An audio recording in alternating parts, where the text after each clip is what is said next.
오늘 하나님이 주시는 말씀을 보도록 하겠습니다. 사도행전 22장 1절에서 30절 말씀이지만 17절에서 29절까지만 저와 여러분이 교독하겠습니다. 17절에서 29절까지의 말씀인데 제가 17절부터 먼저 읽고 교독하겠습니다. 후에 내가 예루살렘으로 돌아와서 성전에서 기도할 때에 황홀한 중에 봄에 주께서 내게 말씀하시되 속히 예루살렘에서 나가라. 그들은 내게 대하여 증언하는 말을 듣지 아니하리라 하시거늘 내가 말하기를 주님 내가 주를 믿는 사람들을 가두고 또 각 회당에서 때리고 또 주인 데리나 때에 내가 곁에 서서 찬성하고 그 죽이는 사람들의 옷을 지킨 줄 그들도 아나이다. 나더러 또 이르시되 떠나가라 내가 너를 멀리 이방인에게로 보내리라 하셨느니라. 이 말하는 것까지 그들이 듣다가 소리질러 이르되 이러한 자는 세상에서 없애버리자 살려둘 자가 아니라 하여 떠들며 옷을 벗어던지고 티끌을 공중에 날리니 천부장이 바울을 영내로 데려가라 명하고 그들이 무슨 일로 그에 대하여 떠드는지 알고자 하여 채찍질하여 신문하라 한대 가죽줄로 바울을 매니 바울이 곁에 서 있는 백부장더러 이르되 너희가 로마 시민된 자를 죄도 정하지 아니하고 채찍질할 수 있느냐 하니 백부장이 듣고 가서 천부장에게 전하여 이르되 어찌하려 하느냐 이는 로마 시민이라 하니 천부장이 와서 바울에게 말하되 내가 로마 시민이냐 내게 말하라 이르되 그러하다. 천부장이 대답하되 나는 돈을 많이 들여 이 시민권을 얻었노라. 바울이 이르되 나는 나면서부터라 하니 함께 읽겠습니다. 신문하려던 사람들이 곧 그에게서 물러가고 천부장도 그가 로마 시민인 줄 알고 또 그 결박한 것 때문에 두려워하니라. 아멘. 하나님의 말씀입니다. 네, 사도행전 오랜만에 우리 말씀을 나눕니다. 세상으로 보낸받은 성령 공동체 32번째입니다. 거센 저항, 멈출 수 없는 부르심에 대한 제목으로 말씀을 나누겠습니다. 여러분들은 하나님께 어떠한 부르심을 받았는지 알고 계십니까? 그리고 그 부르심을 향하여서 가고 계십니까? 오늘의 이 말씀은 부르심을 전제하여 드리는 말씀인데 물론 내 부르심이 뭘까를 말씀 중간중간에도 아마 확인하실 수가 있겠습니다. 근데 기본적으로 내가 부르심을 알고 그 부르심을 향해 가는 도중에 일어나는 일에 대한 말씀을 오늘 좀 나누려고 합니다. 하나님께서 우리를 부르시고 어느 영역에 있든지 뭐 정치, 경제, 교육, 가정 어느 영역에 있든지 하나님께서 우리를 부르셨을 때 그 부르심을 따라가다 보면 하나님께서 부르셨으므로 아무런 문제 없이 가겠지요. 여러분 그렇지는 않습니다. 하나님께서 우리를 부르셔도 그 가는 여정에는 많은 어려움과 공격이 있기 마련입니다. 어떤 분들은 하나님이 나를 부르셨고 하나님이 인도하시는 길인데 이렇게 어려울 리가 있나? 이거 하나님이 막으시는 거 아니냐? 이렇게 생각할 수도 있죠. 그래서 이 하나님의 부르심을 따라 순종하다가도 거센 저항과 파도와 풍파 때문에 고민하고 이 길이 맞나? 내가 정말 이 길을 계속 가야 하나? 이렇게 힘겨워하는 분들이 분명 있으리라 생각합니다. 말씀드린 것처럼 여러 분야 속에 우리가 살아가다 보면 하나님 말씀대로 순종하고자 예를 들어서 그냥 직장에서 일을 하다가도 직장 동료에게 좀 복음을 전하려고 하는 마음을 갖게 되죠. 근데 복음을 전하려고 하면 거센 저항이 있는 겁니다. 그 사람이 막 조롱하기도 하고 어떤 친했던 관계가 멀어지기도 하고 또한 냉담한 거절과 어떤 그런 반대로 인하여서 참 힘든 일을 겪기도 합니다. 어떤 분들은 이 사회에 여러 가지 불이한 일 때문에 또 이건 정말 사람들에게 알려야겠다 소리치기도 하고 그것을 글로 써서 표현하기도 하고 정말 하나님께서 순종하는 마음으로 주신 마음에 순종하는 마음으로 나갔는데 오히려 주변의 오해를 받기도 하고 비난을 받기도 하고 회사에서 좋지 못한 평가를 받기도 하고 심지어는 승진해서 누락이 되는 그런 참 어려운 일도 당할 수도 있습니다. 목회자도 하나님의 부르심을 따라 목회를 하고 심지어 개척을 하고 교회 부임을 해서 목회를 하다가도 새로운 사역을 시작했는데 열매가 보이지 않는 겁니다. 그래서 재정적인 어려움을 겪기도 하고 관계적인 어려움을 겪기도 하는 그런 저항을 또한 만나기도 해요. 어떤 분이 저에게 오늘 연락하셨는데, 목사님, 이제 개척한 지 5년이 됐는데 너무 힘듭니다. 무엇보다도 이 담임 목사의 멘탈 관리하는 것이 너무 어려워서 이 멘탈 관리가 시급합니다. 저한테 이렇게 우스갯소리로 얘기를 했지만 정말 그분은 진지하게 너무 힘들다, 정신적으로도 너무 힘들다라고 하는 그런 고민을 털어 놓으셨습니다. 여러분, 이렇게 하나님께서 부르셨고 인도해 주심에도 불구하고 왜 세상에서 또 우리 주변의 삶 속에서 심지어 가까운 사람들을 통해서 심지어 믿는 공동체에서조차도 이토록 강한 저항이 일어나는 것일까요? 이제 결혼에 비유하면 이제 청년들이 이제 결혼에 관심이 많죠. 좋아하는 자매가 있고 형제가 있어서 교제하려고 하면 축복하는 경우도 있죠. 그래서 너무 잘 만났다, 부모님께서 축복해 주시기도 하고 주변에서 축복하시기도 합니다. 그런데 반대하는 경우를 만나게 될 때도 여러분 있습니다. 예를 들면 저희 부모님 결혼하실 때였습니다. 결혼하겠다고 하자 저희 친할머니께서 정말 반대를 하신 거예요. 서울 사람은 안 된다. 저희 이제 할머님이 저 지방에 계셨기 때문에 서울 여자는 안 된다는 거예요. 정말 심하게 반대를 하셨어요. 저희 아버님은 어떻게 하셨을까요? 어머님 말씀에 순종했다면 제가 없었겠죠. 네. 어머님의 말씀은 존중하고 하지만 평생 살 사람은 저기 때문에 제가 결정을 하겠습니다. 저희 어머니를 놓치지 않고 결혼을 하셨고, 제가 그래서 나올 수가 있었습니다. 감사하게도. 어쨌든 그런 저항이 여러분 있을 수 있어요. 돌아보니까 저도 지금의 아내와 교제를 시작했을 때 지금의 이제 장인어른 찾아뵀는데 장인어른께서 그런 얘기를 하셨다는 겁니다. 제가 이제 신학생이었기 때문에 내 눈에 흙이 들어가도 신학생은 안 된다, 반대를 하시는 거예요. 교제하지 말라는 겁니다. 그러니까 이제 이런 찬양이 있죠. 거친 파도 내게 몰려와도 주와 함께 날아오르리. 정말 기도하고 정말 어떻게 하면 이 난관을 뚫을 수 있을까?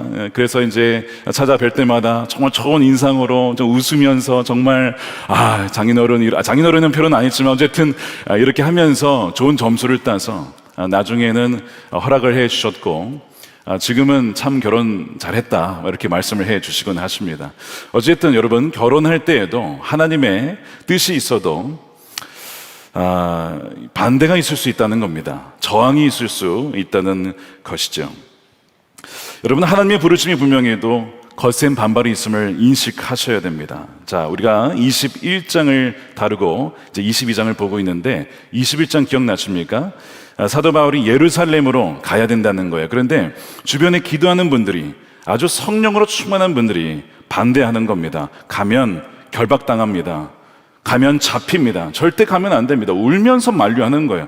이 사도 바울을 사랑하는 사람들입니다. 그리고 실제로 그 본 것이 맞아요. 성령께서 미리 알려주신 것이었죠. 그런데 사도 바울은 그렇기 때문에 저는 가야 합니다. 성령께서 알려주셨는데 알려주셨다고 해서 가지 말라는 게 아니라 미리 대비하라.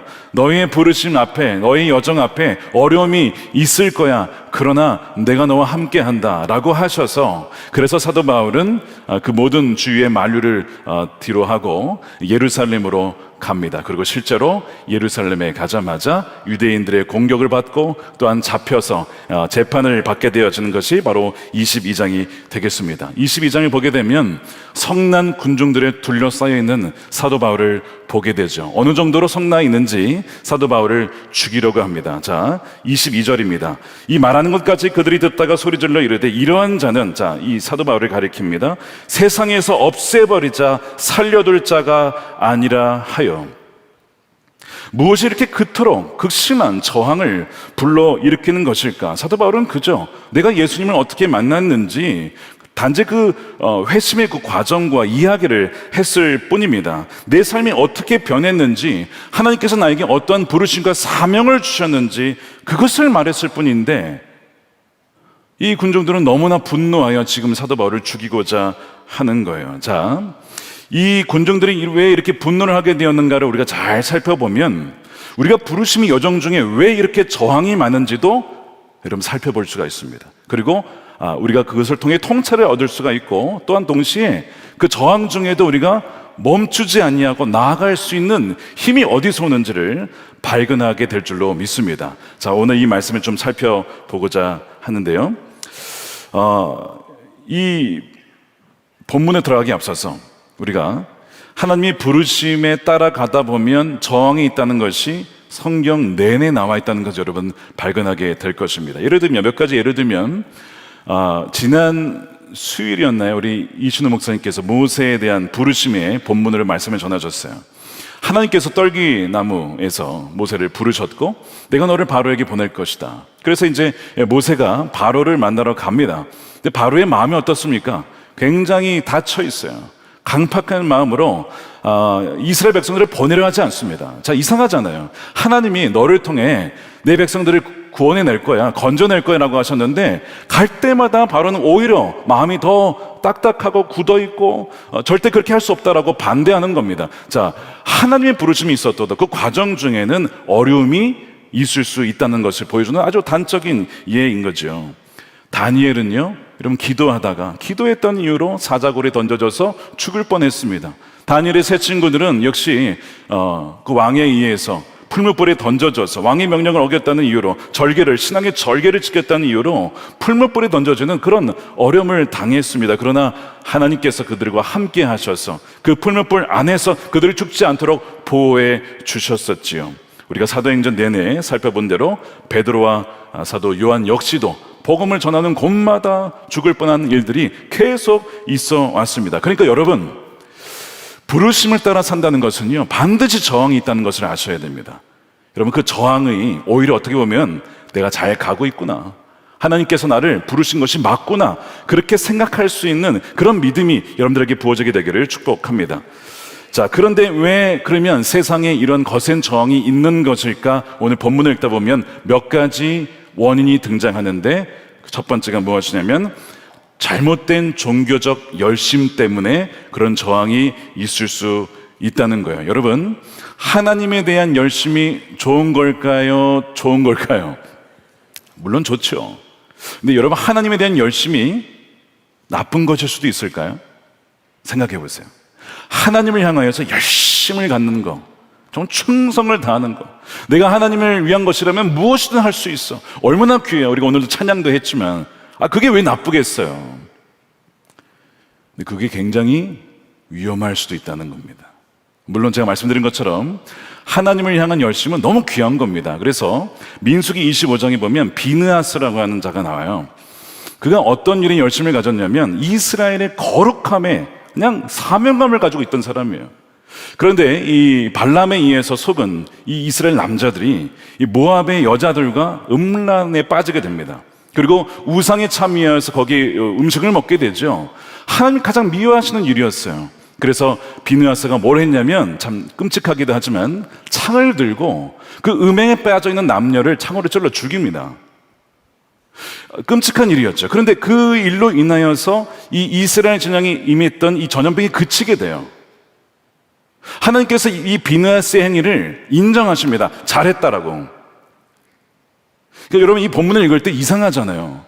근데 하나님께서 분명히 그 특수한 상황 속에서 비느하스의 그 열심은 옳은 것이라고 인정해 주신 그런 부분이 맞는데, 이 비느하스의 창이라고 하는 것은 양날에 검이 있다는 것을 여러분 아셔야 돼요. 많은 분들이 나도 비느하스처럼 저렇게 음란하고 거룩하지 못한 사람들을 다 죽여버려야 돼, 나도 그냥 그렇게 외치면서 그런 사람들 다 대한민국에서 쓸어버려야 돼, 뭐 그런 열심을 가지고 할 수도 있습니다. 근데 여러분이 비느하스의 창이라고 하는 것은 말씀드린 것처럼 자칫하면 이게 하나님의 뜻을 왜곡할 수도 있다는 겁니다. 그게 어떻게 왜곡이 되었느냐, 대표적인 예가 바로 사도 바울 회심 전에 사울입니다.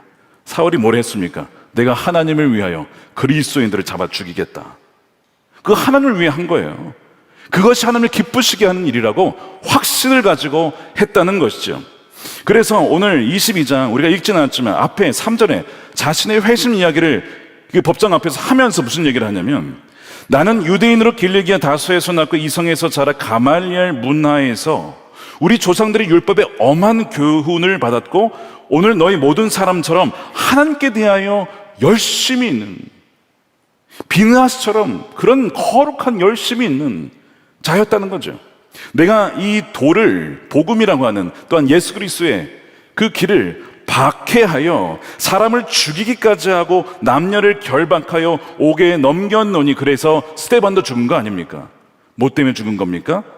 이 회심전, 이 바울의 뭐예요? 이 종교적인 열심 때문에 스데반이 죽은 거예요.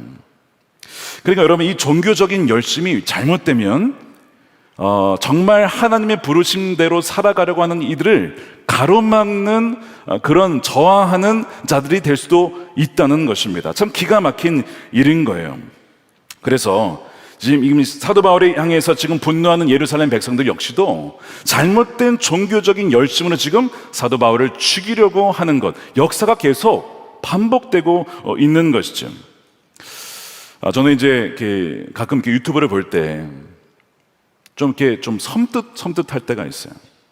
뭐냐면, 하나님을 사랑하고 주의 몸된 교회를 사랑한다라고 하면서 너무나 서슴 없이 소위 비느하스의 창을 찌르는 영상을 볼 때마다 너무 마음이 아픈 겁니다.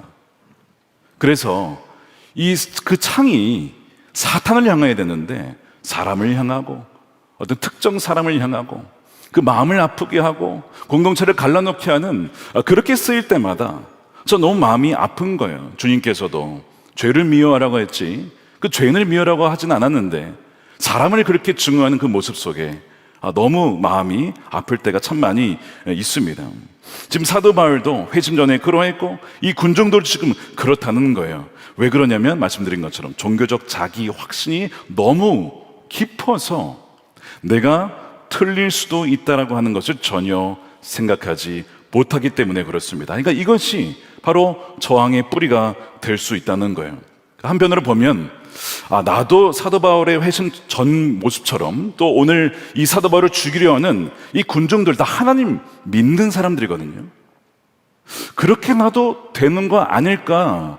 우리가 정말 진작에 돌아볼 수도 있어야 된다는 거예요. 언제? 내 안에 미움이 있을 때, 증오가 있을 때, 나의 동기가 나는 하나님께 대해서 열심히 있는 사람이야 라고 생각하여서 무엇인가를 할 때에, 그리고 내 행동의 방법이 이게 폭력적이거나 그것이 언어든 무엇이든 간에 어떤 이야기를 할 때에도 너무 강한 이야기를 한다거나 비판이 너무 강하여서 누군가의 마음을 찌를 수 있는 말이라, 이게 뭔가 내가 지금 변질되고 있다라고 하는 것을 인식할 수 있어야 된다는 것이죠. 여러분, 잘못된 종교적 이 열심이 이렇게 오히려 부르심을 따라가는 사람의 앞길을 막을 수도 있다는 것을 오늘 본문은 보여주고 있어요. 두 번째, 왜 저항이 오는가? 또 다른 이유는 복음이 기존 질서와 편견에 도전을 하기 때문에 강한 저항을 맞이하게 됩니다. 자, 오늘 이 21절에 보면요, 나더러 이르시되 떠나가라. 이제 주님께서 사도 바울에게 말하는 거예요. 내가 너를 멀리 이방인에게로 보내리라. 그래서 이 얘기를 해요. 나는 이방인에게 복음을 전하러 가는 그 사명을 맡았다. 이 이방인 얘기를 딱 꺼내는 순간 이 군중들이 막 화가 터지는 겁니다. 아니, 우리가 하나님의 백성이고 하나님이 우리를 선택했는데 무슨 이방인이냐? 왜 하나님이 이방인을 구원하시냐? 이 선민 사상이 너무 사로잡혀 있어가지고 민족적 우월감에 이 구원의 문이 굳게 닫혀 있는 거예요. 그러니까 이방인에게 간다고 하니까 지금 화가 나가지고 이 사도 바울을 죽이려고 했던 것입니다. 자, 그런데 여러분, 사실 구약에도 이런 일들이 있었어요. 요나서에 보면 요나가 그러했죠. 하나님께서 야, 니느웨에 가라. 이제 니느웨를 하나님께서 구원하시려고 하는 걸 이제 요나가 알고 그 반대로 가는 거예요. 여러분, 요나는요, 어떤 사람이냐면 하나님의 뜻을 너무나 명확히 아는 사람입니다. 하나님의 뜻을 너무나 잘 알아서 반대로 하는 사람이에요. 영성이 깊은 걸까요? 어떤 걸까요? 보통 우리가 영성을 하나님의 뜻을 잘 아는 사람이라고 하잖아요. 여러분, 그걸로 충분치 않습니다. 순종이 있느냐가 중요한 거예요. 요나는 너무나 하나님의 뜻이 무엇인지 알았기 때문에 반대로 행한 사람이죠. 그래서 니느웨 가기 싫다는 겁니다. 그러면서 이제 나름 명분은 있었어요. 니느웨는 우리 민족을 유린한 악한 민족입니다. 심판을 당해야지 구원 받으면 안 된다는 거예요. 여러분, 동의하십니까? 여러분, 동의하실걸요, 아마? 여러분, 일본에 가서 복음을 전해야겠습니까? 우리나라를 약탈한 민족인데. 여러분, 중국인들에게 복음 전해야 되겠습니까? 싸하잖아요, 벌써 분위기가 지금. 여러분, 전해야죠. 아멘이죠. 그렇죠? 이게 쉽지 않다니까, 이게 지금 사실. 여러분, 요나 뭐라 할 게 없어요, 사실 우리가. 사실 이 요나서를 읽어보면 딱 우리가 요나와 너무 닮아있다. 하나님께서는 어떤 분이셨냐면 악인이라 할지라도 회개하여 살기를 원했다는 거예요. 좌우 분별하지 못하는 이들이 너무 많고 어린 아이들부터 어른부터 심지어 동물도 있다는 거예요. 내가 그들을 어찌 아끼지 아니하겠느냐라고 말씀하시면서 그들을 얼마나 사랑하신지를 말씀하셨는데, 요나는 하나님을 솔직히 잘 몰랐던 거죠. 하나님이 어떤 분이신지, 하나님의 성품이 어떠한지, 죄와 죄에 대한 그 판결을 어떻게 하신지를 요나는 몰랐던 겁니다. 그래서 그렇게 싫어했던 거예요. 마찬가지입니다. 우리가 이제 단기선교 파송 예배를 준비하면서 열방을 향해 나가야 되는데 어떤 민족적인 편견과 어떤 증오 때문에 그것이 장벽이 된다면 여러분, 우리가 복음의 장벽이 될 수 있는 거예요. 우리가 복음을 막는 저항이 될 수 있다는 거예요. 굉장히 무서운 겁니다. 여러분, 복음은요, 기존의 질서와 편견을 무너뜨리고 정말 이제는 인종, 나라 그런 게 없이 예수 그리스도 안에 하나가 되는 것을 말씀합니다. 그 기쁜 소식이에요. 우리의 영원한 왕이시고 그분이 우리의 참된 부모이시고 우리의 생명의 근원이시다. 세상은 지금도 참된 왕을 갈망하고 있거든요. 그 참된 왕을 알지 못하여 신음하고 있고 고통당하고 있고 헛된 우상을 섬기고 있는데, 그 복음을 전해야 하건만 이런 민족적인 편견과 여러 가지 선입견 때문에 그것이 가로막힌다고 한다면 바로 우리 자신이 바로 이러한 저항의 그 자체가 될 수 있다는 거예요. 굉장히 무서운 것입니다. 또 하나, 세 번째는 바로 이 부르심의 길에 저항이 있는 이유가, 세 번째, 생명력을 잃은 죽은 전통주의입니다. 이 전통주의가 문제가 되는 거예요. 하나님께서는 새 부대에 새 포도주를 담으려고 하시죠. 그래서 기존 것을 잘 썼다 하더라도 시대가 바뀌면 새로운 부대에 담아야 돼요. 그렇지 않으면 새로운 포도주를 기존 부대에 담으려고 하면 여러분 터지는 겁니다. 그러니까 시대가 바뀌면 거기에 맞게끔 방법도 바뀌고 문화의 새로운 옷을 입혀서 담아 보내야 되거든요. 그런데 여러분, 이 사대교회, 지난주에 말씀드린 것처럼 이 죽은 교회, 명성은 있지만, 살아있다라는 명성은 있지만 준 사대교회, 이유가 무엇입니까? 모든 것이 귀찮은 거예요. 다 괜찮다는 거예요. 바꿀 필요 없다 이거예요. 과거에 매여 있습니다. 변화가 없습니다. 영적으로 죽는 것이죠. 그러니까 여러분, 전통이라고 하는 것은 좋은 것이지만 전통주의를 하는 순간 변화를 받아들이지 않을 때 결국에는 이런 사람은 망하게 되는 거예요. 어떤 조직이든 교회든 간에. 예수님께서 마가복음 7장 8절에 너희가 하나님의 계명은 버리고 사람의 전통을 지키느니라 라고 하면서 바리새인들을 비판하십니다. 외식을 질타하셨죠. 그들이 손을 얼마나 몇 초간 오래 씻어야 되는지, 몇 번을 씻어야 되는지, 고르반이라고 해서 내가 하나님의 일을 하니까 부모님은 돌보지 않아도 된다, 뭐 이런 사람이 만든 전통을 하나님의 말씀보다 더 내세우는 바람에 결국 그들은 완전히 영적으로 죽어버린 것이죠. 바로 이 전통주의가 바로 이 저항이 된다는 겁니다. 무엇보다 여러분, 하나님의 부르심에 따라갈 때 여러분들이 막는 가장 근본적인 저항선은 바로 무엇이냐면 바로 사탄의 방해입니다. 데살로니가전서 2장 18절에 사도 바울이 나 바울은 한 번, 두 번 너희에게 가고자 했으나 사탄이 우리를 막았다. 그 사탄이 막는 경우가 있어요. 우리가 이제 단기 선교를 앞두고 기도해야 될 게 무엇이냐면 이제 구체적으로 기도하셔야 됩니다. 구체적으로. 사탄이 어떠한 방식으로 우리에게 다가올지 알지 못하지만 그래도 우리가 할 수 있는 한 모든 영역에 있어서 구체적으로 모든 그 방어의 기도를 해놔야 거미줄 치듯이 모든 영역 속에 가고 오는 거, 만남 속에 재정과 건강과 모든 면에 기도에 이 거미줄을 쳐가지고 사탄이 틈타지 못하도록 하는 그 기도를 여러분 하셔야 된다는 거예요. 사탄이요 방해한다는 거예요. 사도 바울이 못 갔다는 거예요. 사탄이 막아서. 에베소 6장이 뭐라고 합니까? 하나님의 전신갑주를 입어야 된다. 왜냐하면 우리가 혈과 육을 상대하는 것이 아니라는 거예요. 그냥 사람을 만나는 게 아니라는 거예요. 선교라는 것은 영적인 배후가 있기 때문에 그 악한 통치자들과 권세자들과 이 하늘에 있는 악의 영들을 상대하려면 깨어서 기도하며 금식하며 하나님의 능력을 구하지 않냐면 우리 힘으로는 절대 어떠한 능력도 행할 수 없다는 것입니다. 그래서 우리가 깨어서 기도하며 영적 전쟁을 해야 된다는 것이죠. 여러분, 사탄의 방해가 있기 때문에 저항이 있어요. 그러니까 여러분, 내가 하는 일에 왜 이렇게 어려울까? 이 네 가지 이유만 하나씩 다 따져봐도 이 네 가지가 다 있는 경우도 있어요. 어떤 분은 지금 사도 바울은 네 가지를 다 경험하고 있는 거예요. 그렇죠? 그러니까 여러분은 왜 하나님 부르셨는데 왜 이렇게 힘든 걸까? 그것이 기업을 운영하는 것이든 목회를 하는 것이든 선교를 하는 것이든 어떤 것이든 간에 부르심을 따라가다 보면 반드시 저항이 있다는 것을 여러분 아셔야 됩니다. 그런데 감사한 것이 무엇이냐? 이렇게 저항이 센데도 사도 바울은 그 부르심의 길을 멈추지 않는다는 것입니다. 멈추지 않는다는 거예요. 어떻게 멈추지 않을 수 있었을까? 사실 이 정도 저항을 당하면요, 많은 사람들은요 포기합니다. 포기하고 다른 길을 찾아가요. 여기가 아닌가 보다. 맞다 하더라도 나는 도무지 이걸 못해 라고 길을 돌리죠.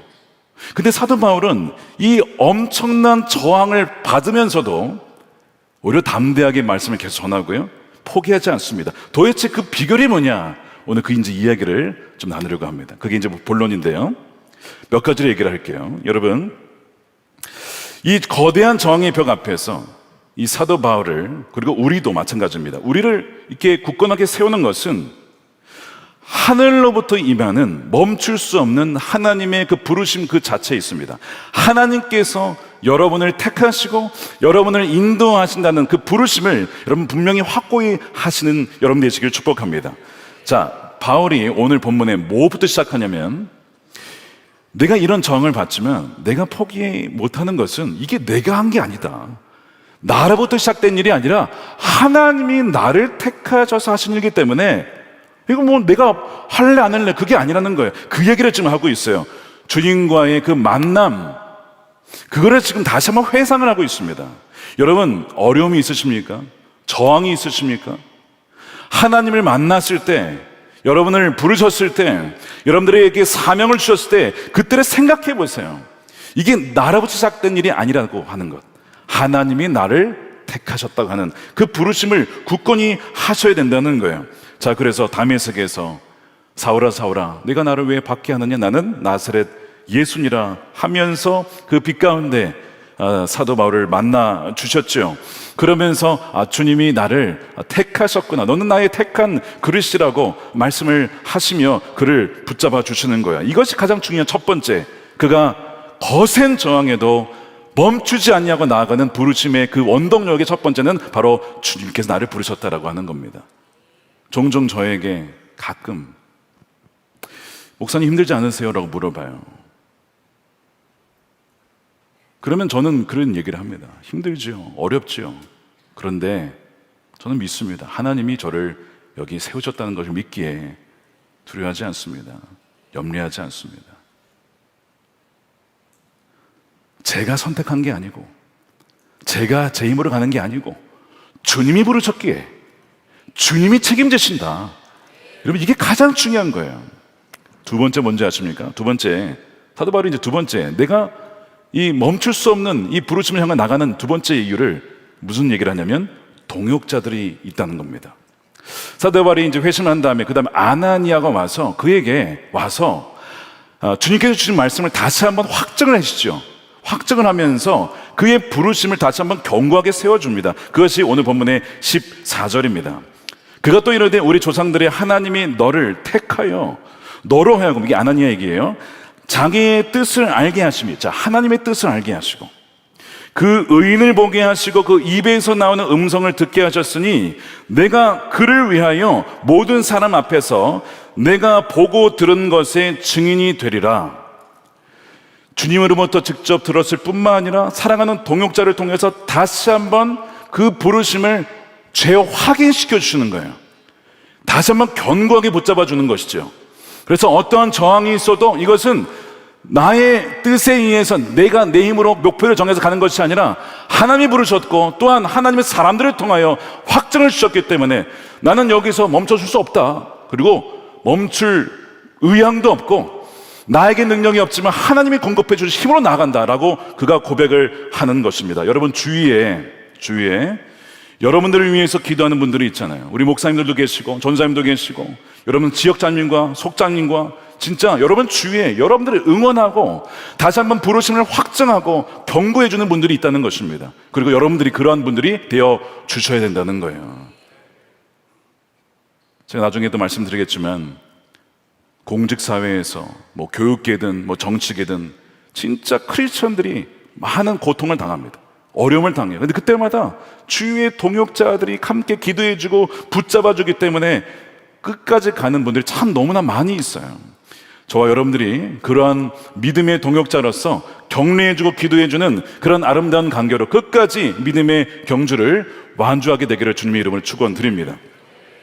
좀 세 번째는 너무나 잘 아는 것 같긴 하지만 우리가 거의 매일 놓치지 않고 해야 될 부분 중에 하나입니다.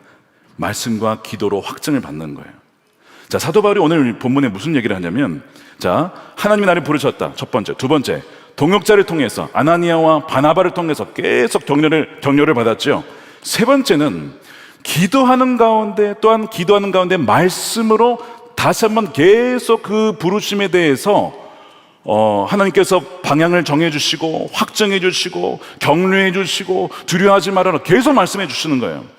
여러분 음식을 우리가 식사를 오늘 했으니까 내일 안 해도 되겠죠? 뭐 하루 정도는 안 해도 되겠지만 그럼 이틀 지나면 또 먹어야 될 거 아니에요. 여러분 말씀도 그렇게 되십니까? 하나님이 나에게 나 작년에 주셨는데 나는 이제 작년 주셨으니까 올해는 필요 없어. 그런 분이 어디 있어요? 말씀이라고 하는 것은 만나기 때문에 여러분 매일 먹어야 되잖아요. 그리고 여러분 요즘에 우리 느헤미야 말씀 얼마나 은혜로워요. 느헤미야를 통해서 너무나 정확하게 매일마다 말씀을 주시면서 우리에게 다시 한번 부르심이 무엇인지, 우리가 무너진 그 벽이 무엇인지, 정말 악한 사단이 조롱하고 막 넘어뜨리고 안 된다, 니네가 되겠느냐 막 이러면서 하더라도 결국에는 승리한다라고 하는 것을 보여주잖아요. 말씀이요, 여러분 이게 그냥 문자가 아니라고요. 살아있는 주님의 선한 목자 되신 주님의 음성인 줄로 믿습니다. 그래서 주의 양들은요 주님의 음성을 듣고 따라가는 거예요. 그래서 그렇게 주님은 말씀을 통해서 인도를 해 주십니다. 너무나 정확하게 인도를 해 주시는 거예요. 자, 그래서 사도행전 22장 오늘 17절에 보면 후에 내가 예루살렘으로 돌아와서 성전에서 기도할 때 황홀한 중에 범에 주께서 주님이 말씀하시죠. 말씀하시되 속히 예루살렘에서 나가라 나더러 또 이르시되 떠나가라 내가 너를 멀리 이방인에게로 보내리라. 계속 기도하는 가운데 말씀을 주시고 말씀을 묵상하는데 또한 기도로 깨닫게 해주시고 계속 주님께서는 우리를 이렇게 그 부르심의 길을 끝까지 나아갈 수 있도록 계속 원동력을 주시는 거예요.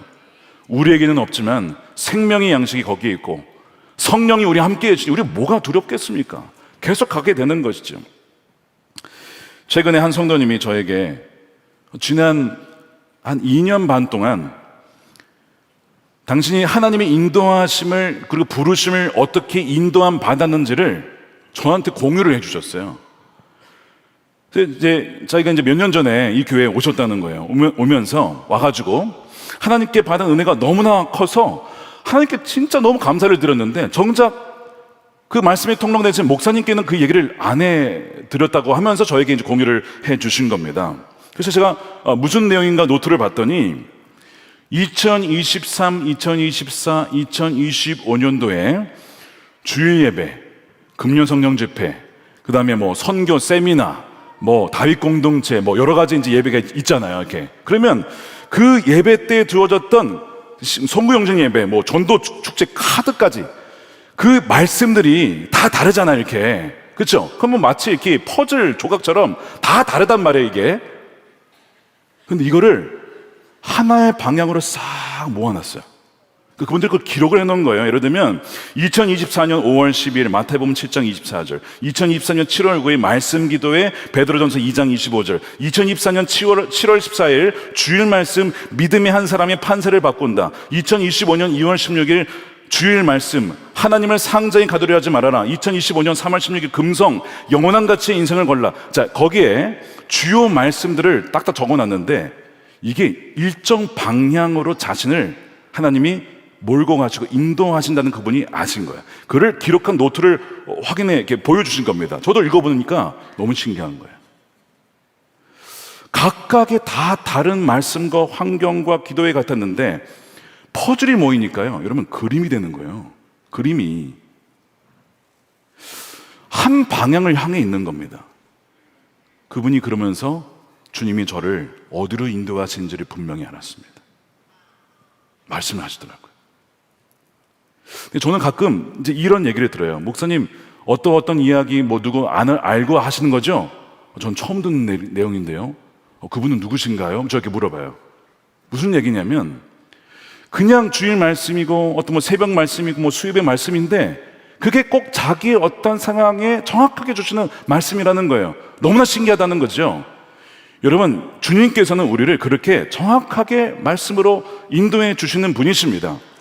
그래서 여러분, 우리가 주님이 우리를 인도 안 하는 게 아니고요, 주님이 부르시는데 말씀하셨는데 우리가 놓친 겁니다. 우리가 못 알아들은 거예요. 우리가 언어를, 예를 들면 영어 같은 경우에도 공부하지 않으면 아무리 말을 해도 못 알아듣죠. 분명히 말했는데 무슨 말인지 모르겠어요. 저 예전에 영어 공부할 때 그랬어요. 분명히 중요한 아주 은혜로운 설교인데 무슨 말인지 모르겠어요. 그러면 뭐가 문제인 거예요? 그 사람의 문제, 물론 그 사람도 알아듣게 저한테 말을 한국말로 해주셨어야 되는데 영어로 하니까 문제죠. 물론 그것도 그지만 제가 못 알아들은 거죠.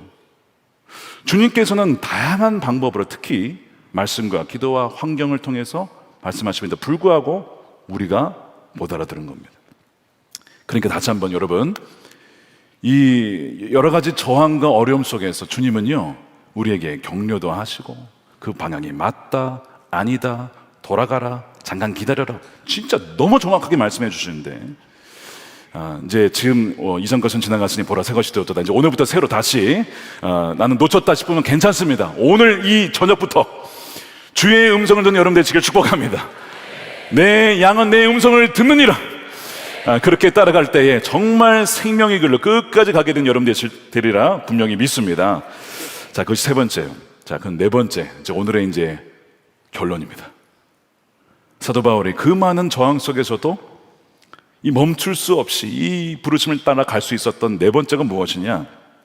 바울의 로마 시민권입니다. 자, 오늘 이제 본문 읽다 보면 이제 그 주님께서 미리 얘기를 해주세요. 너가 너의 사명의 길에 어려움이 많을 거다.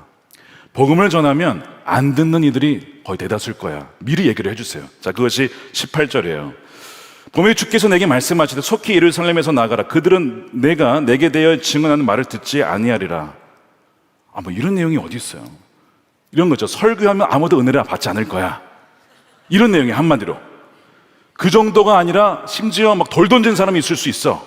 이런 얘기를 미리 해주시는 거예요. 그러니까 어떻게 보면 모르고 당하는 것보다 알고 당하는 게 낫죠.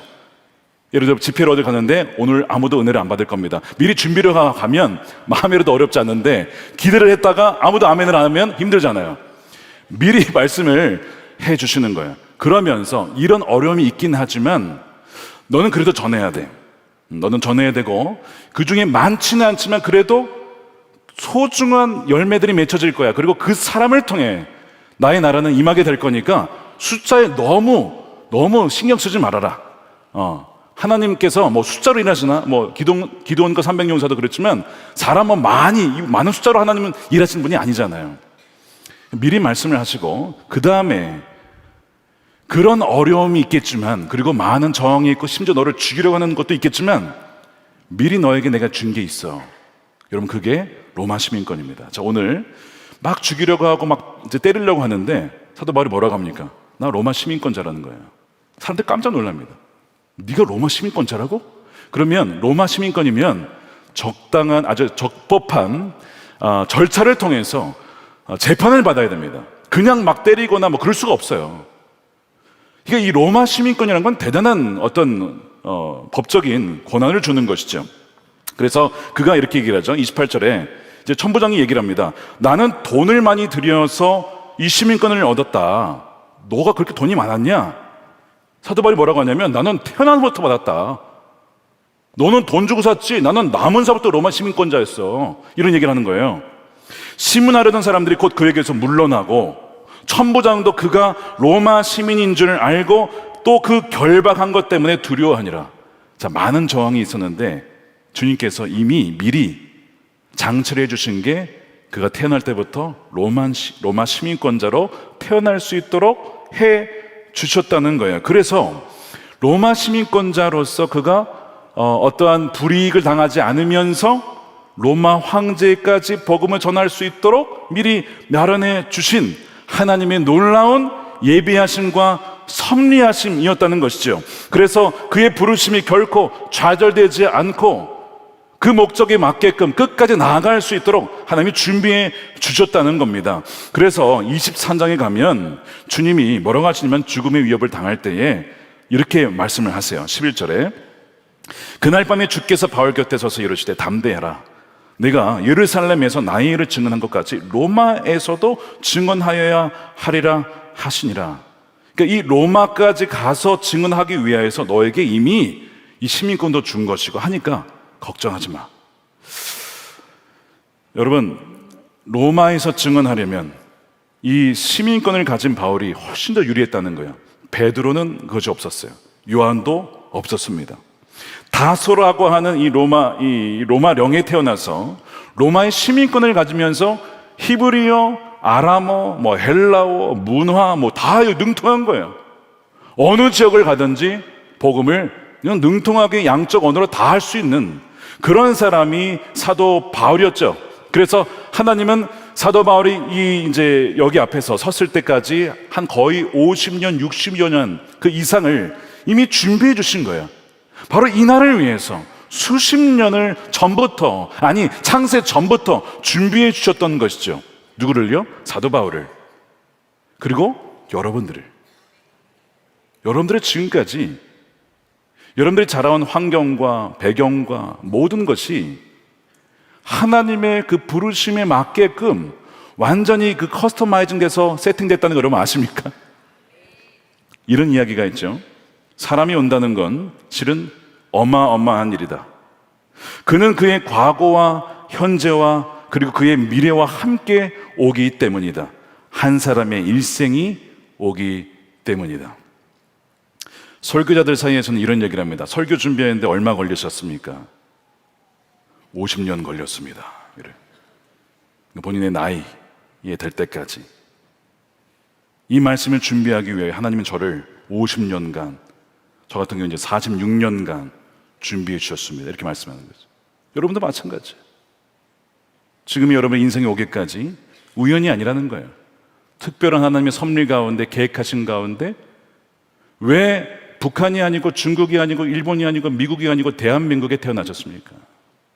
이거는 우연이 아니라는 거예요. 정확한 하나님의 계획 가운데 우리가 이곳에 태어나게 된 것이고, 선한 목적 위에 있는 것도 여러분 우연이 아니라는 거예요. 정확한 계획 가운데 있다는 것입니다. 그러니까 지금 우리가 이 로마 시민권이라는 것을, 그럼 나에게는 어떤 로마 시민권이 있는지를 한번 우리가 묵상해 볼 필요가 있죠. 오늘 말씀을 묵상하면서. 사실 이 성경에도 보면 요셉도 이 꿈을 해석하는 지혜를 하나님이 주셨어요. 근데 그걸 가지고 어쨌든 이 바로의 그 꿈을 해몽함으로 말미암아 이제 총리가 되지 않습니까? 그러니까 뭔가 어려움 속에서도 그 꿈을 해몽하는 능력을 통해 하나님께서 그 거친 어려운 과정을 통과하게 하시고 총리가 되게 하시고, 또한 이 백성들을, 결국 이 형님들을 다 불러 모아서 화해하게 하시고, 그래서 말미암아 그 애굽의 고센 지역에서 이 야곱의 가족, 처음엔 가족이었는데 아예 민족이 되게 하잖아요. 민족이 되게 하는데 요셉을 쓰신 거잖아요. 들어가기 전에 한 가족이었는데 나올 때는 거대한 민족이 돼서 나왔잖아요. 놀라운 하나님의 계획 가운데 이루어지는, 어느 것도 우연이 없다는 겁니다. 여러분 에스더서 읽어보면 똑같은 섭리가 느껴지죠. 에스더가 미인대에 나가잖아요. 성경에 보면 여러분 보통 성경은 외모에 대해서 별로 그렇게 썩 좋게 얘기를 안 합니다. 엘리압도 보면 키와 외모를 보지 말아라, 나는 중심을 본다. 그래서 중심을 보시는 하나님이 여기 보통 얘기를 하는데, 이 에스더만큼은 예쁜 것도 하나님의 섭리고 이 시민권으로 볼 수 있다라고 하는 거예요. 예뻤기 때문에 뭐가 된 거예요? 미인대에 나가서 뽑혀서 나중에 왕후가 되는 거예요. 와스티가 물러나고 왕후가 되잖아요. 그러니까 예쁜 것도 은사다. 예쁜 것도 선물이 될 수 있는 거예요. 아멘 안 하신 분들은 이제 그 마음이 굉장히 쓰린 거죠, 지금 굉장히. 여러분, 근데 그런 분들은 그냥 나는 여호와는 중심을 보느니라, 그냥 거기에 은혜 받으시면 돼요. 그거 뭐 다 가지시려고 하면 힘들어요, 사실은. 예, 사람은 다 이렇게 하나님께 다 공평하게 주셨기 때문에 하나를 주셨으면 하나는 안 주셨거든. 둘 다 주신 게 가끔 있긴 하지만 그런 거를 이렇게 너무 이렇게 신경 쓰지 마세요. 다 부르심이 다 다른 거예요, 여러분. 에스더는 어쨌든 예뻤어요. 그래서 왕후가 됐고, 근데 그 예쁜 것만으로는 또 안 돼요. 뭐가 있어야 됩니까? 믿음이 있었어야 되죠. 금식하면서 이 나라를 위해서 죽으면 죽으리라. 그러니까 뭐 처음에 빼려고 하는데 이 모르드게 뭐라고 하지? 모르드게 이때를 위함이 아니냐? 너 왜 지금 빼려고 하느냐? 아, 그렇지. 내가 왕후가 된 거, 내가 이렇게 예뻤던 것은 그냥 나 예쁘라고 하나님 주신 게 아니라 이 나라 민족을 살리려고 지금 이 모든 나의 인생을 하나님 인도해 주셨구나. 그걸 깨달은 거야. 맨날 자기 예쁘다고 이러고 있다가 그게 나를 위한 인생이 아니고 이 민족을 위해서 이 외모를 쓰신 거구나. 뭐 이런 내용 성경에 없어요, 사실. 여러분 또 오해하지 마세요. 그런데 다 읽어보면 그런 내용이에요, 결국. 그래서 에스더가 사명을 붙잡고 죽으면 죽이려 나갔을 때에 그의 믿음을 통해서 민족을 구원하잖아요. 그러니까 여러분, 그녀에게도 이 미모가 어떻게 보면 시민권과 같은 역할을 했던 것이죠. 모세도 마찬가지입니다. 히브리인으로 태어났는데 그냥 아까 오늘 이제 요셉에서 노래 나왔던 것처럼 이 바로의 궁정으로 가가지고 거기에서 바로의 공주에 의해서 길러주는 왕자로 자라납니다. 이중 정체성이에요. 히브리인이면서 애굽인, 양쪽을 다 아는 거죠. 히브리 사람도 알고 그 언어도 알고 애굽 사람도 알고 애굽의 언어와 문화와 교육을 모든 것을 알고 있는 거예요. 왜 하나님이 이렇게 하셨을까요? 애굽에 있는 백성들을 건지기 위하여 외교사절로 가서, 그렇죠? 애굽 말로 그들의 정서와 정치 이거 다 배웠잖아요. 40년 동안. 그와 같이 적합한 사람이 어디 있냐고. 모세를 하나님 그래서 택하신 거예요. 그러니까 모세는 누구를 가리키는 인물입니까? 예수 그리스도. 완전한 하나님이시자 완전한 인간이신, 양쪽을 다 100% 아시는 주님께서 우리를 구속하신 것처럼 모세도 그렇게 태어났거든요. 이중 정체성으로 자랐어요. 처음엔 좀 혼란스러웠긴 했지만, 그리고 미디안 광야에 40년도 맨날 양쳤어. 나 양치다 끝나나 보다. 그게 아니에요. 80세 되니까 하나님이 이제는 양이 아니라 이스라엘 백성들이라고 하는 양을 쳐라. 내가 평생 한 게 40년 동안 양친 건데 이제는 하나님께서 이 수십만의 백성들을 이끌고 가나안 땅에 가게 하시려고 나를 미디안 땅에서 목자로 훈련시키셨구나. 어느 것 하나 우연이 없다는 거예요. 다 하나님의 계획 가운데 있었다는 거예요. 우리가 그것을 믿는다면, 여러분 지금 어떤 어려움이 있든지 뭐 형편이 있든지 내가 미디안에 뭐 광야에 완전히 그냥 내가 여기서 평생 썩나 보다, 그런 게 아니라 그 환경 중도 그 모든 것도 하나님의 계획 가운데 쓰실 수 있다는 것입니다. 합력하여 선을 이루시는 주님을 신뢰하는 여러분 되시기를 축복합니다. 그래서 오늘 우리에게도 나에게 주신 로마 시민권과 같은 것이 있다는 거예요. 말씀드린 것처럼 그것이 재능일 수도 있고 오랜 경험일 수도 있고 나의 어떤 전문 직업이 될 수도 있고 사회적 위치일 수도 있고 말씀드린 것처럼 외국어 능력이 될 수도 있어요. 제가 지난주에 우리 이준우 목사님 통해서 들었어요. 얼마 전이 아니죠. 지난번에 우리 문사국 아이들이 필리핀 가서 선교를 했잖아요. 그러니까 필리핀이 영어권 아닙니까? 그러니까 갔더니 아이들이 식사를 하는데 이게 언어가 다르니까 한국말을 못 알아들으니까 이 냅킨을 달라는 거를 이게 잘 못하는 거예요. 여러분 냅킨 달라는 영어를 어떻게 됩니까? 냅킨스 이렇게 하면 돼요. 냅킨 please 하면 돼요. 그냥 어렵지 않잖아요. 아니면 뭐 can I have some napkins 뭐 이렇게 되는데 뭐 기니까 그냥 냅킨 please 하면 되는데 이거를 아이들이 부끄럽기도 하고 그러니까 자꾸 저희 막내가 이제 미국에서 왔으니까 저희 막내한테 자꾸 시키는 거야. 냅킨 갖다 달라고 좀 얘기 좀 해줘 이렇게 계속해서 처음에는 계속 했대요. 그러다가 자꾸 시키니까 나중에 저희 막내가 그랬다는 이야기를 들었습니다. 야, 나한테 자꾸 시키지 말고 너희도 좀 도전해봐. 너희도 좀 해봐. 그래가지고 어떻게 영어를 하는지 알려주고 아이들한테 했다는 거예요. 제가 그 얘기를 들으면서 야, 이것도 하나님이 주신 은사다. 결국 아이들이 돌아온 다음에 뭐 다는 아니지만 일부 아이들이 나도 영어를 좀 해야겠다. 지금까지는 한국에서 왜 영어를 해야 되는지 몰랐는데 선교를 가보니까 영어를 쓰는 거야. 저번에 청소년과 아이들이 인도를 갔잖아요. 거기도 또 영어권이에요.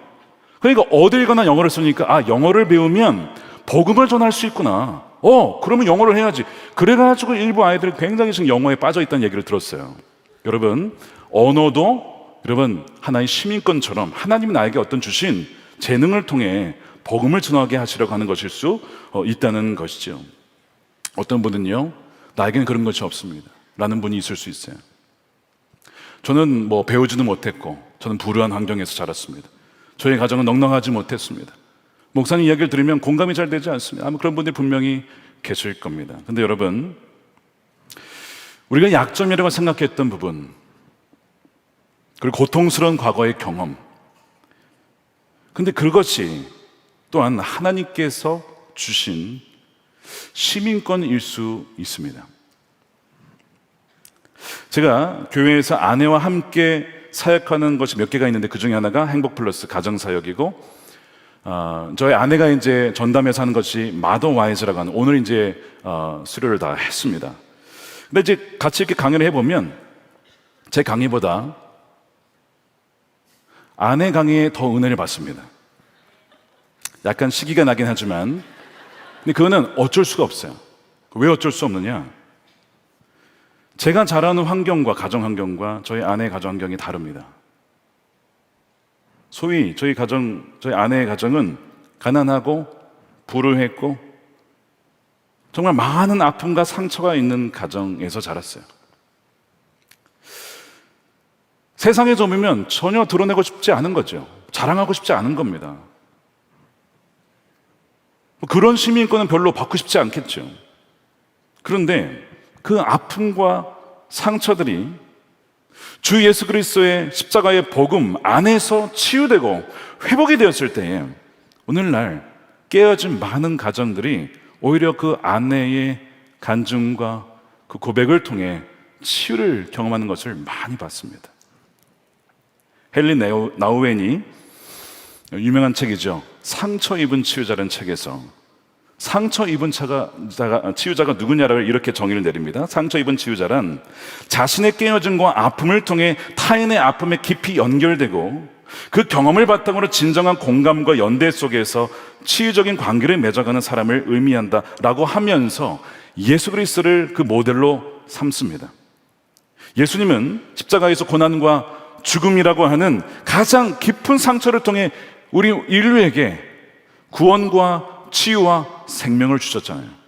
그분이 찔리시고 그분이 당하심으로 말미암아 깊이 못으로 인하여서 상처를 당함으로 말미암아 찢기심으로 말미암아 오히려 우리가 나음을 입었기 때문에 예수님이야말로 상처 입은 그러나 치유자의 전형적인 모델인 것이죠.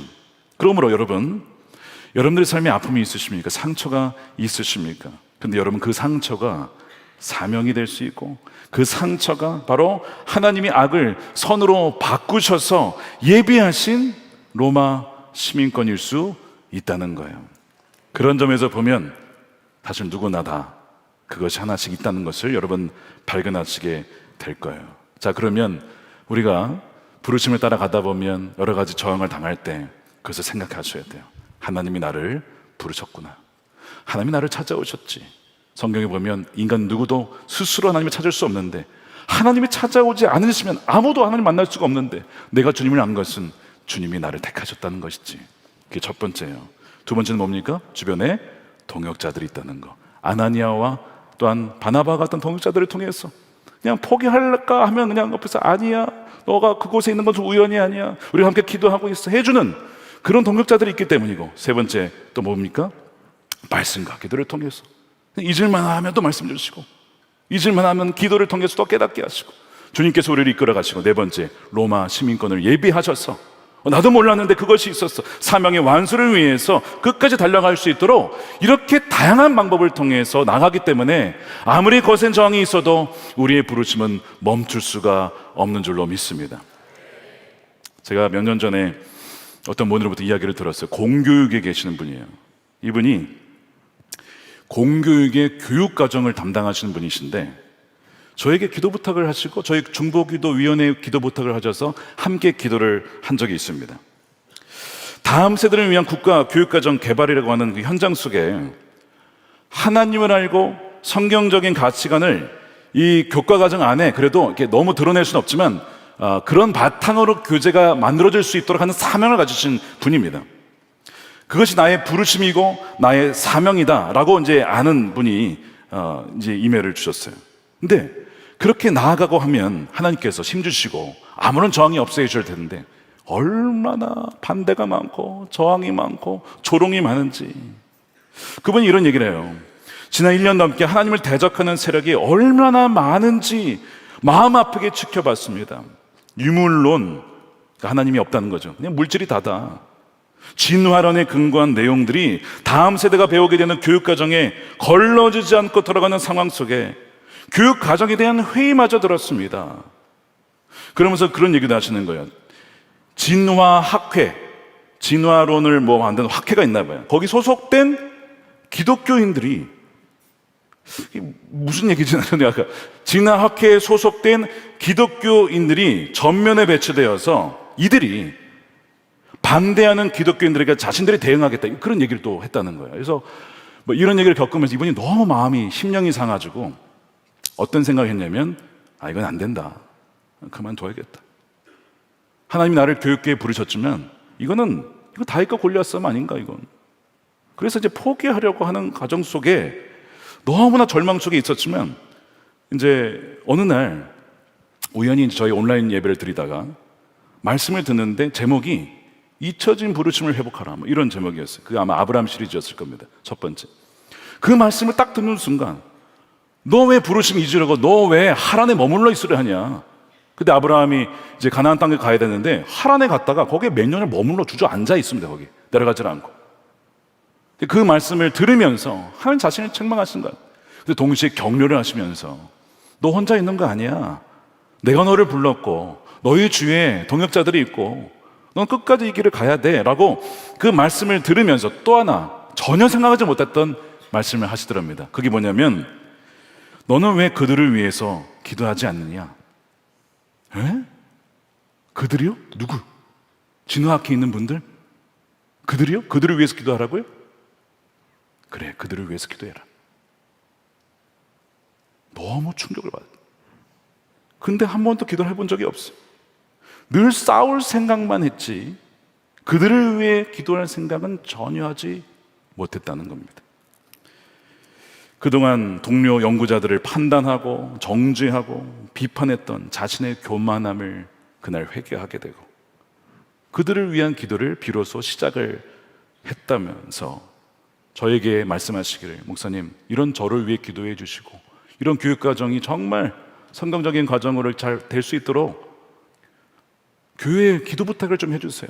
그래서 중보기도, 당시 이제 박주희 목사님이 계셨는데 중보기도 팀에 공유를 해서 함께 팀이 기도를 했습니다. 그런 지 한 수개월이 지났어요. 어떻게 됐나 저도 궁금했는데 연락이 없었습니다. 근데 나중에 수개월이 지나서 다시 연락이 왔습니다. 목사님, 놀라운 일이 일어났습니다. 뭔가 봤더니, 목사님, 그 이후에 교육과정 공청회와 연구진 회의 등에서 하나님께서 하셨다는 것 외에는 설명할 수 없는 일들을 보여주셨고, 하나님께서 분명히 우리의 기도를 들으시고 일하시고 계신다는 것이 믿어졌습니다. 하나님께서는 또한 예상하지 못한 여러 장소에서 동력자들을 붙여주셨고 함께 기도할 수 있게 인도해 주셨습니다. 비록 최종 결과가 완벽하지는 않지만 우려했던 내용들이 많이 삭제되는 분명한 하나님의 일하심을 경험한 것이었습니다. 할렐루야. 이런 얘기를 공유해 주셨어요. 여러분, 이분은 이제 교육계에서의 얘기지만, 여러분, 사도행전 22장의 사도 바울이 겪은 일과 비슷하죠. 거센 저항과 파도가 밀려온 상황 속에서 포기할 뻔하였지만 하나님의 부르심과 동역자들과 말씀과 기도와 로마 시민권을 붙잡고, 이거는 하나님이 이루실 거야. 비록 그들이 듣지 않는다 할지라도 그거보다 크신 하나님께서 반드시 더 크신 계획으로 인도해 주실 거야. 그것을 신뢰함으로 나아갔던 바울처럼 이분도 끝까지 나아갔다는 것입니다. 사랑하는 여러분, 여러분도 마찬가지입니다. 여러분들이 어느 곳에 있든지 무엇을 하든지 하나님의 부르신 그 길을 향하여 그 양심을 따라 믿음을 가지고 나아갈 때에 어려움이 참 많이 있겠지만 조롱도 있겠고 정죄도 당할 것이고 비판도 당할 것이고 왕따도 당할 수 있습니다. 여러분, 무릇 경건하게 살고자 하면 박해를 당하는 것은 여러분 기쁜 일입니다. 주님께서 뭐라고 하셨죠? 그렇게 박해를 당할 때마다 기뻐해라, 하늘에서 너희의 상이 크미니라. 하늘에서 너희의 상이 크미니라. 사랑하는 여러분, 힘을 내십시오.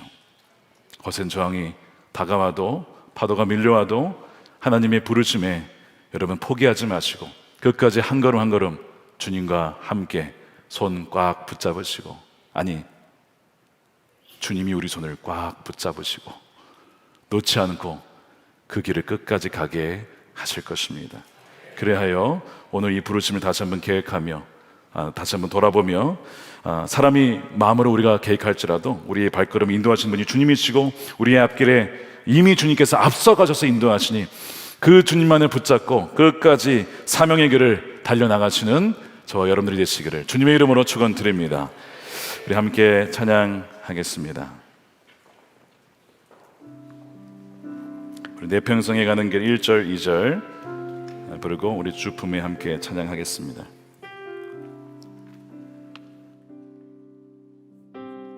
내 평생에 가는 길, 내 평생에 가는 길 순탄하여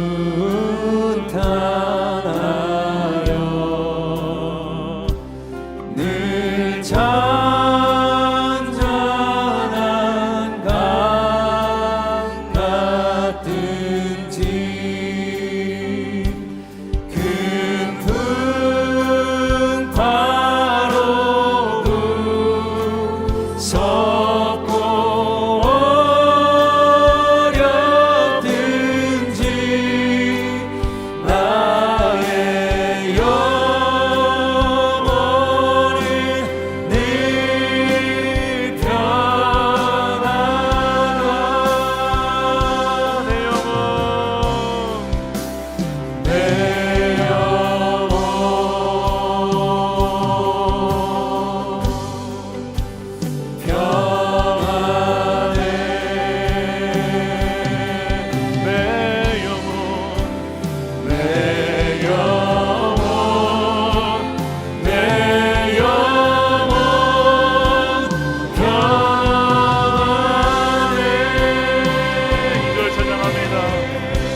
잠잠하게 주를 보내라. 잠잠하게 주를 보리라. 아멘. 그렇습니다. 그렇습니다. 주님, 우리 함께 이 시간 기도하겠습니다. 여러분, 부르심을 따라가는 삶은 편안한 삶이 아닙니다. 풍랑이 일고 거센 파도가 일어나고 폭풍이 밀려오는 것입니다. 여러분, 왜 그럴까요? 마귀는 절대로 여러분들이 생명의 길, 구원의 길, 십자가의 길, 주님 손 꼭 붙잡고 그 길로 가는 것을 절대로 원치 않기 때문입니다. 여러분들이 가정에서 정말 부부가 행복하게 살아가는 거 마귀는 절대로 원하지 않습니다. 여러분들이 직장에서 복음을 증거하고 그리스도인답게 살아가는 거 절대로 원하지 않기 때문에 마귀는 계속해서 여러분 폭풍우를 일으키고 유혹하고 포기하라고 그만두라고 갈라서라고 그렇게 계속 미혹하고 우리를 속이는 것입니다. 여러분, 절대 속지 마십시오. 진리 가운데 굳게 서시길 바랍니다. 예수 그리스도의 손 꼭 붙잡고 끝까지 달려나간 여러분 되시길 축복합니다. 많은 거센 저항이 있지만 그러나 오늘 말씀대로 여러분 기억하십시오. 하나님이 우리를 택하셨습니다. 하나님이 여러분을 부르셨습니다. 하나님의 손이 여러분을 결코 놓지 않으신다는 것입니다. 그와 같이 버려두지 아니하신다고 약속하셨습니다. 성령을 보내주셨고 여러분들이 증인이 될 거라고 말씀해 주셨습니다. 사랑하는 동역자들을 통하여서 말씀해 주시고 깨닫게 하시고 격려해 주시고 그렇게 붙잡아 주시는 동역자들이 있다는 것입니다. 계속해서 성령을 통해서 말씀을 통하여 기도하는 가운데 비전을 보게 하시고 달려갈 수 있는 계획을 부어주신다는 것입니다. 무엇보다 또한 여러분들에게 각자에게 로마의 시민권과 같은 고유하고 독특한 환경을 통하여 그 부르심에 합당하게 나아갈 수 있도록 이미 예비해 주셨다는 사실입니다. 우리가 이 시간 이것을 기억하고 첫 번째 함께 기도하겠습니다. 주님, 우리가 주님의 부르심을 따라 살아갈 때에 마주하는 거센 저항과 파도 앞에서 낙망하거나 낙심하거나 주저앉지 않도록 주여 인도해 주시옵소서. 바울과 같이 주님과의 첫 만남 아나니아와 바나바와 같은 동역자들의 격려와 말씀과 기도와 그런 확신과 시민권과 같은 하나님의 예배하시고 또한 섭리하신 특별한 은혜를 기억하며 끝까지 이 길을 달려나갈 수 있도록 주님 붙잡아 주시옵소서. 주여 한번 외치고 기도하겠습니다. 주여 할렐루야 부르십니다. 주님 할렐루야. 주님 우리를 부르시머니 주님이십니다. 성들이 환란에 나가며 음부의 권세가 너를 해하지 못하리라. 계속해서 두 번째로 우리 기도하겠습니다. 우리 로마 시민권에 대한 얘기를 좀 나눴는데 주님께서 우리에게 독특한 환경 속에 고유하게 주신 것이 있습니다. 정말 말 그대로 어떤 그것이 정말 시민권 어떤 타고난 무엇인가일 수도 있지만 타고난 것이 아닐지라도 내가 경험했던 후천적인 경험이나 어떤 학습한 재능이나 기술이든 무엇이든 간에 그것이 무엇인지 여러분 그것은 괜히 주신 것이 아니라고 하는 거예요.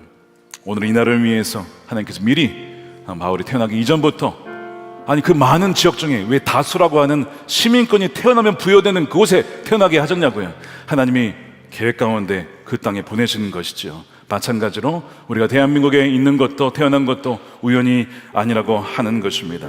그래요, 하나님 이 시간 우리 기도할 때에 주님의 부르심을 이루기 위한 독특한 은사와 환경과 긍정적이면서 또한 때로는 부정적인 경험들마저도 합력하여 선을 이루신 주님을 신뢰함으로 나아갈 때에 그것을 담대하게 사용하여 부르심이 합당한 사명자의 삶을 살아가게 하여 주시옵소서. 오늘 이 밤에 나에게 주어진 로마의 시민권이 무엇인지 몰랐던 분들은 기도하십시오. 하나님이 알게 해주십시오. 깨닫게 해주십시오. 이미 나에게 주신 것을 내가 모르고 있습니다. 그것이 무엇인지 알게 하여 더욱더 이 부르심을 확고히 하고 그 사명자의 길을 걸어갈 때 그것을 잘 활용하여 하나님께 영광이 되는 삶을 살아가게 해달라고 우리 다시 한번 이 두 가지 이 두 번째 기도점을 가지고 로마 시민권을 가지고 함께 주의 몸에 외치고 기도하겠습니다.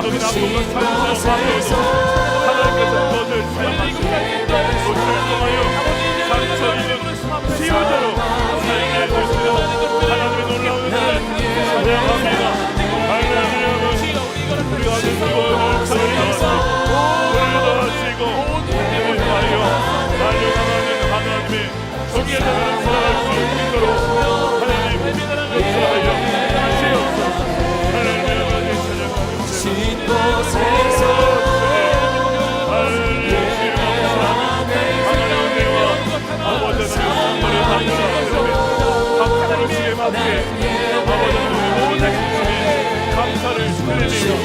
감사하게 쓰게 하시고 부르심을 맛보게 하시고 우리 모든 성도들을 위하여 주시옵소서. 하나님을 찬양합니다. 우리 아버지 영광을 시간만 감사합니다. 가정과 직장과 만남과 관계와 오프라인 온라인 속에 하나님의 모든 영역 속에 모두 잘 활용할 수 있도록 아직 게으르지 아니하며 나태하지 아니하며 남의 무너지지 아니하며 영광의 주님의 세상 하나님의 사람들이 되게 주시옵소서.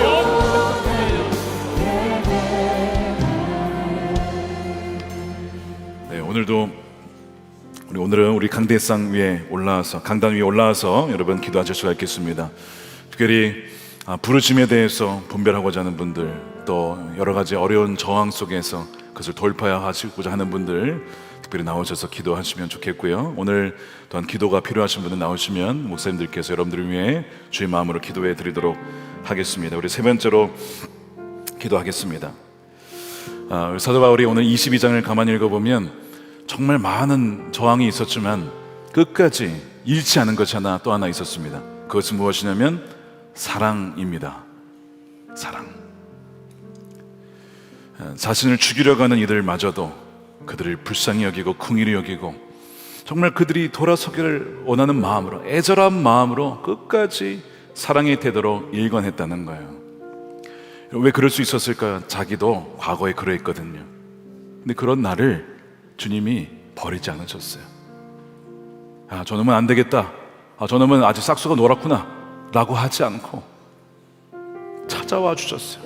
다메섹에서 내가 뭐라고 찾아와 주셨어. 만나 주시고 내가 또 뭐라고 택한 그릇으로 이방인을 위한 사도로 삼아주신 그 은혜가 너무 크니까 하나님 나에게도 이런 은혜를 주셨잖아요. 하나님 나에게도 이런 사랑 주셨잖아요. 주님 저들에게도 그 은혜를 부어주십시오. 사실 우리가 그리스도인들로서 공격을 당하고 욕설을 당하면 나도 되로 갚아주고 싶은 마음이 왜 인간인데 없겠습니까? 근데 여러분, 주님의 방법은 악을 악으로 갚는 것이 아니었습니다. 십자가에서 돌아가실 때에도 아무 말 하지 않으셨어요. 오히려 저들을 위해서 기도하며 아버지요 저들의 죄를 용서해 주십시오. 저들이 무슨 짓을 하는지 알지 못합니다. 여러분, 우리 힘으로는 그걸 못하죠. 그런데 여러분, 할 수 있도록 하나님께서 우리에게 성령을 보내주셨습니다.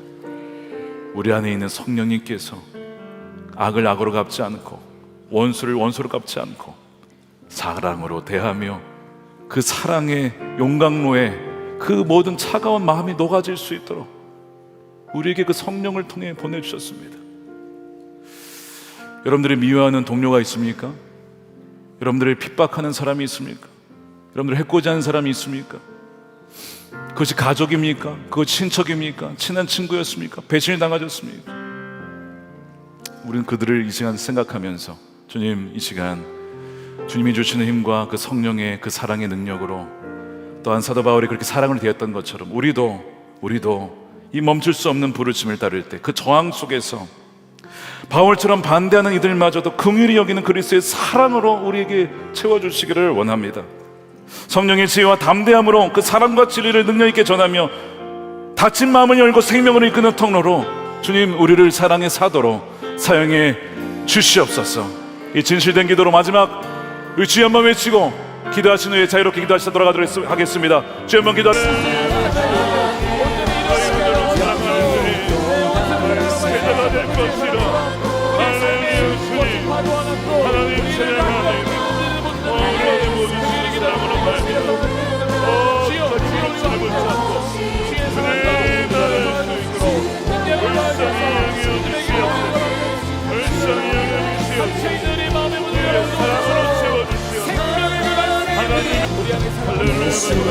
예수님처럼 살아가네. 여기 또 다른 생명하고 주님 모습을 위하며 나의 삶과 죽음도